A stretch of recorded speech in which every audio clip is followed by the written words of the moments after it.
आप सभी का एक बार फिर से हम इंडिया और पाकिस्तान के मैच की सबसे बड़ी कवरेज कर रहे हैं। लगातार आपको तस्वीरें दिखा रहे हैं, लेकिन इस बीच हम चलते हैं गोरखपुर, जहां पर मुख्यमंत्री योगी आदित्यनाथ इस वक्त संबोधित कर रहे हैं।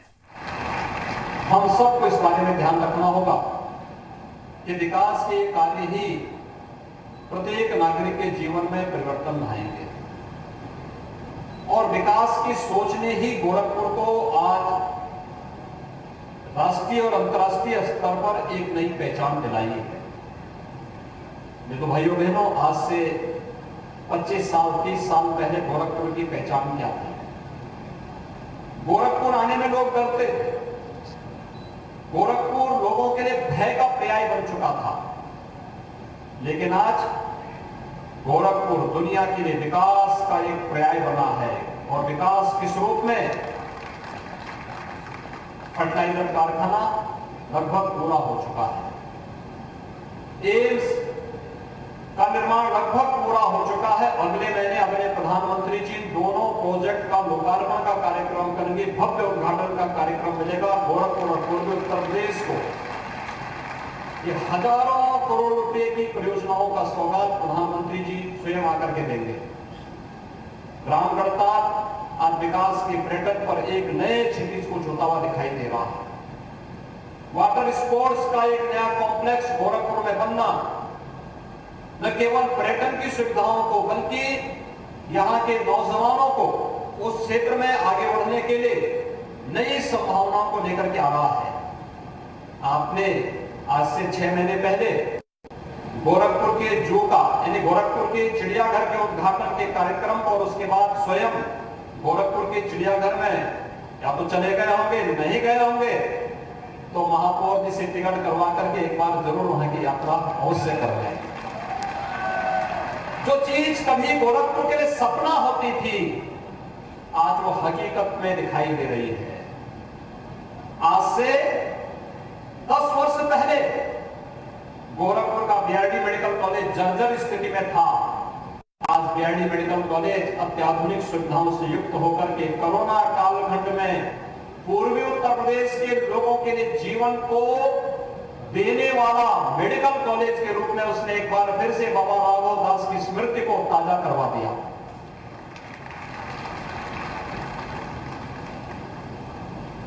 आज गोरखपुर के अंदर सड़कों के चौड़ीकरण का कार्य जिस तेजी के साथ आगे बढ़ा है, ये विकास की सोच को प्रदर्शित करता है। जिस सोच के साथ पिछले 25 वर्षों से गोरखपुर के एक एक नागरिक ने अपनी ताकत को लगा करके वो आगे बढ़ा है, और आज वही परिणाम है, उसी का परिणाम है कि केंद्र और प्रदेश सरकार की योजना का लाभ हर एक नागरिक को बिना भेदभाव के प्राप्त हो रहा है। अभी मैं देख रहा था यहां पर नगर निगम ने सफाई कर्मियों का सम्मान किया है। सचमुच उन कोरोना वॉरियर्स का, उन हेल्थ वर्कर्स का अभिनंदन करना चाहिए जिन्होंने अपनी जान की परवाह किए बगैर कोरोना महामारी के दौरान दूसरों की जान को बचाने के लिए एड़ी चोटी एक लगाई थी, और सफाई कर्मी भी उनमें से मजबूत स्तंभ बनकर के उभरे थे। आंगनबाड़ी हो या आशा वर्कर, स्वास्थ्य कर्मी, नर्सिंग स्टाफ हो, पैरामेडिक्स है, टेक्नीशियन है, चिकित्सक है, या फिर हाउसकीपिंग का स्टाफ है, विभिन्न स्वयंसेवी संगठनों से जुड़े हुए स्वयंसेवक हो, प्रशासन और पुलिस से जुड़े हुए कर्मी हो, जनप्रतिनिधि हो, जनता जनार्दन हो, इन सब ने अपने अपने स्तर पर प्रयास किया।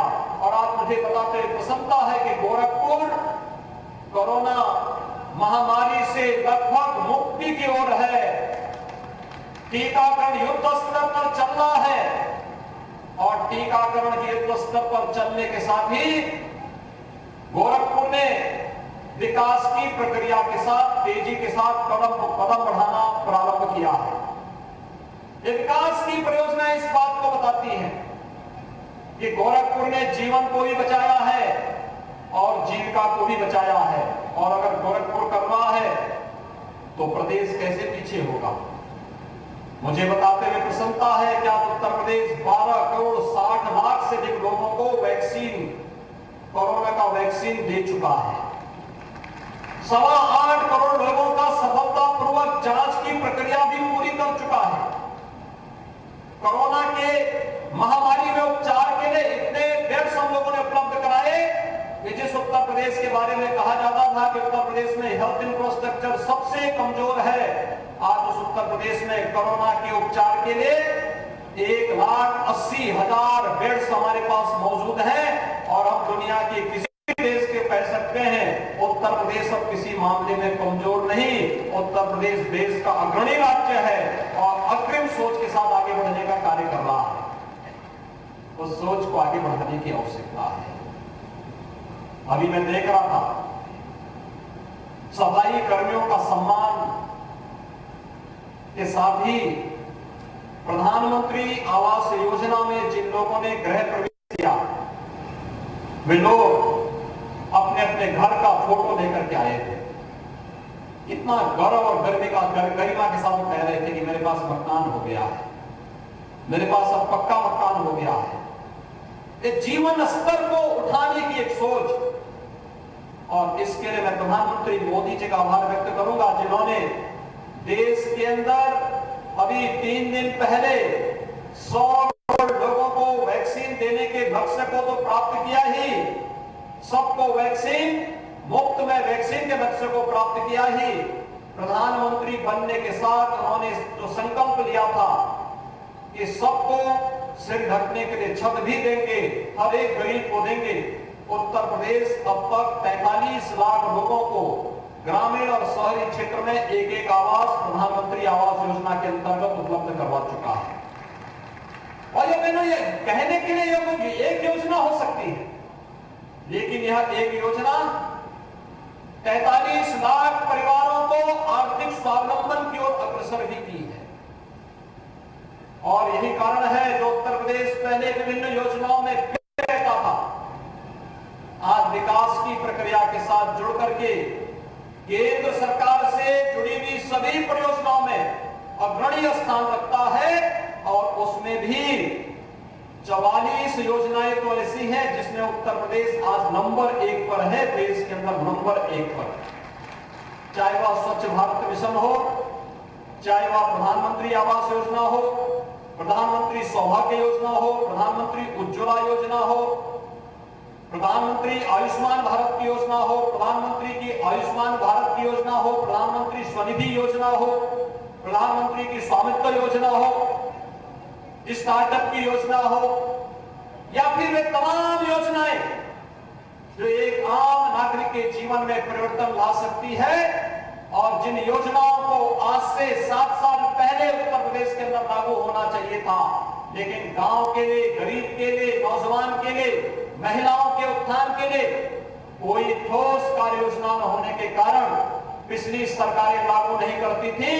4.5 वर्ष पहले उत्तर प्रदेश की जनता जनार्दन ने जब भारतीय जनता पार्टी को आशीर्वाद दिया, उस आशीर्वाद का परिणाम रहा कि जो सरकार प्रदेश के अंदर बनी, प्रधानमंत्री मोदी जी के आह्वान पर जो सरकार बनी, उस सरकार ने देखते ही देखते सभी योजनाओं को लागू किया और उत्तर प्रदेश 44 योजनाओं में आज नंबर 1 स्थान पर होकर के हर गरीब के जीवन में परिवर्तन लाने के लिए पूरी प्रतिबद्धता के साथ कार्य कर रहा है। अभी कुछ दिनों में गोरखपुर में 25 इलेक्ट्रिक बसेस संचालित होंगी।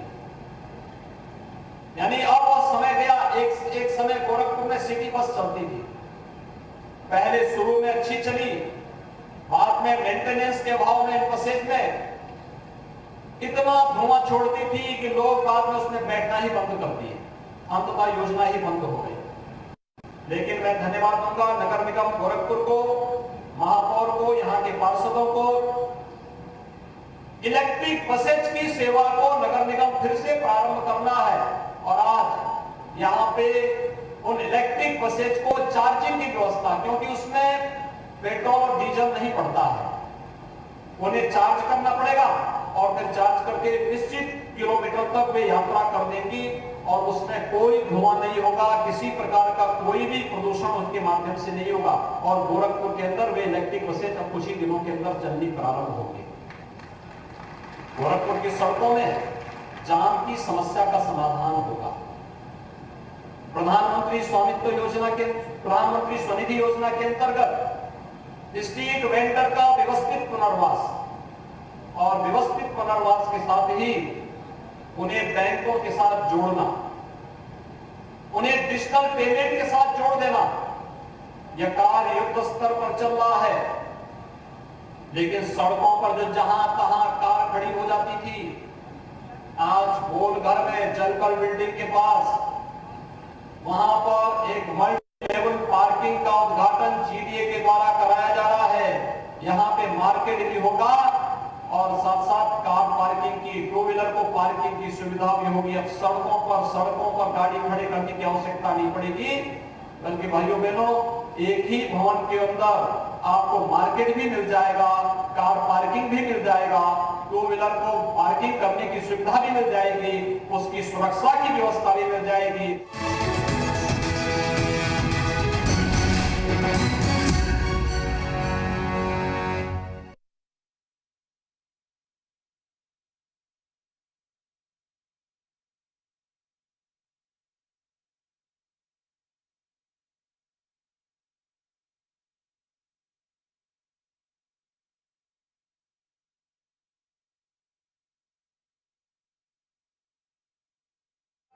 अभी कार्य चल रहा है और अगले कुछ ही दिनों के अंदर लोकार्पण के लिए फिर हम लोग आपके बीच में आएंगे। नगर निगम का 100 वर्ष के बाद अपना भवन बन रहा है, एक बार अत्याधुनिक भवन बन रहा है, और इस श्री सीताराम जी को जा रहा है। कि सीताराम जी के नेतृत्व में आज नगर निगम अपना भव्य भवन के साथ आगे आ रहा है, और सीताराम जी ने तो वहां पे भवन के साथ साथ उसमें मार्केट भी दे रहे हैं खरीदारी करने के लिए। उनको लगता है कि अब पार्षदों को मार्केट में जाना पड़े, नगर निगम भवन के अंदर ही वे खरीदारी नहीं कर सके, अपने परिवार के साथ आकर के वहां खरीदारी कर सके और नगर निगम की आय उससे बढ़ सके।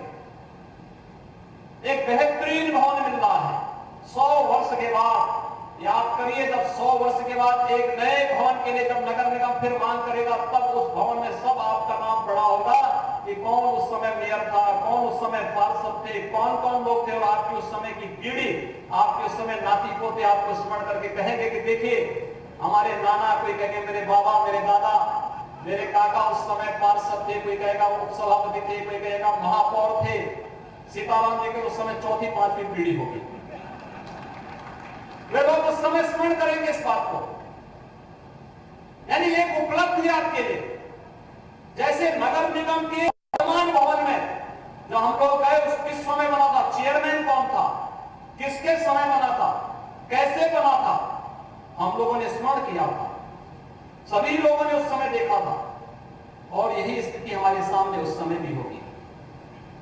एक अद्भुत हम सबके सामने विकास की प्रक्रिया को आगे बढ़ाने की आवश्यकता है, और मैं विश्वास के साथ कह सकता हूं जो कार्य चल रहे हैं, हम लोगों ने नगर निगम से भी, नगर विकास से भी, त्वरित आर्थिक विकास से भी पर्याप्त मात्रा में धनराशि न केवल गोरखपुर महानगर के लिए, बल्कि गोरखपुर महानगर के अंदर जो नए क्षेत्र बने हैं, इन नए क्षेत्रों के लिए धनराशि की व्यवस्था स्वीकृत कर दी है। बहुत शीघ्र उसका पैसा यहां पहुंच जाएगा, और उस कार्य को समयबद्ध ढंग से हमें पूरा करना है। कार्य के मानक की गुणवत्ता को बनाए रखते हुए पूरा करना है।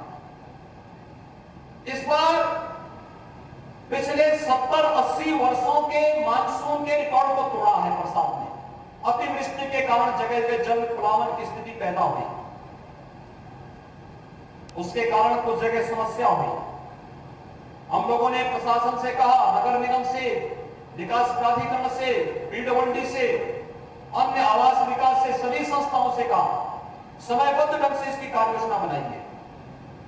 जल जमाव से अस्थायी समाधान का रास्ता निकालने की आवश्यकता है, हर हाल में निकालना चाहिए, और उसके लिए ठोस योजना बनाइए। सरकार उसके लिए पूरी धनराशि उपलब्ध करवाएगी, लेकिन गोरखपुर में जल जमाव की समस्या का समाधान हर हाल में होना चाहिए। यह कार्य एक तो पूरी प्रतिबद्धता के साथ आगे बढ़ाने की आवश्यकता है। दूसरा, गोरखपुर के बाहरी क्षेत्रों में लटके हुए तार,